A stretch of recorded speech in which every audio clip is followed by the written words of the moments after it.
Qizaloqlarimiz uchun Maryams akademiyasi tomonidan yana bir juda ham qulay, go'zal bo'lgan ko'ylakni biz siz bilan modellashtirishni o'rganamiz. Mana shu siz ko'rib turgan ko'ylakni biz aynan Maryams metodi bilan tayyorlangan, bolalar asos andozasidan foydalangan hollarda birgalikda siz bilan modellashtiramiz. Bu ko'ylagimiz juda ham ko'rganingizdek kiyishga qulay, buni xohlasangiz yengini kaltaroq, ko'ylakni o'zini ham uzunroq yoki kaltaroq pastiga ham kerak bo'lsa aborkalardan foydalansangiz ham juda ham ko'rinishi noodatiy, bejirim shaklda bo'ladi. Bu darslikgacha ham bir necha bor biz qizaloqlarimiz uchun har xil ko'ylaklarni modellashtirishlarni ko'rsatib berganmiz. Nafaqat kattalar uchun, bolajonlarimiz uchun ham bemalol siz bu yerda foydalanib, qizaloqlar ko'ylaklarini modellashtirib tikib bersangiz bo'ladi. Mana siz ko'rib turganingizdek, bu bizni Maryams metodi bilan tayyorlangan bolalar asos andozamiz. Aynan mana shu andozani ustidan plyonkani qo'yib birinchi oldini ko'chirib olyapman, hech qanday o'zgarishsiz.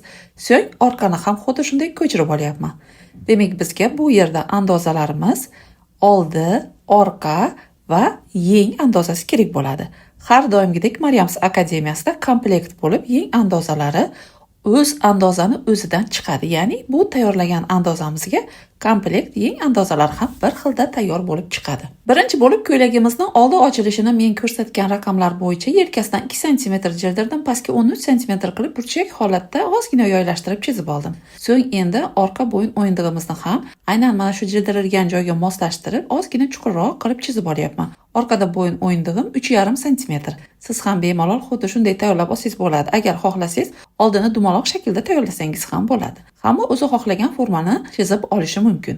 Endi biz bu yerda yonidan bu razmer uchun 6 sm ni belgilayapman. Ya'ni oldi va orqaga aynan zborkalar qanday terilsa shu formani keltirib chiqarishim uchun.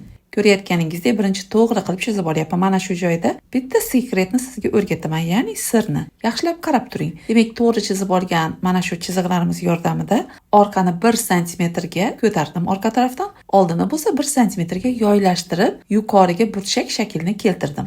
Siz ham aynan mana shunaqa formada chizib ko'rsangiz, ko'ylakning ko'rinishi juda ham noodatiy bo'ladi.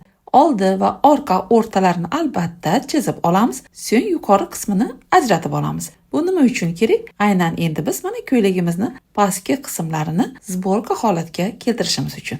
Sizga bir qaraganda ko'ylaklarni oldi xuddi burchak, orqasi to'g'ri qilib chizilganga o'xshagani bilan, men bugun sizga ko'rsatganimdek mana shunaqa nozik sirlari bo'ladi. Siz albatta bunaqa sirlarni hammasini yashirmagan holatda faqat Maryams akademiyasida o'rganishingiz mumkin. Demak, pastki qismlarimizni xuddi shunday vertikalni bir nechta bo'laklarga bo'lib olishimiz kerak bo'ladi. Nega deganda, aynan biz yuqori qismga zborka holatda biz pastki qismlarini tayyorlashimiz uchun. Siz ham albatta xuddi shunday qilib vertikal shaklda chizib olasiz va zborka uchun ko'ylaklarimizni mana shunday qilib tayyorlab ochib olishingiz kerak bo'ladi.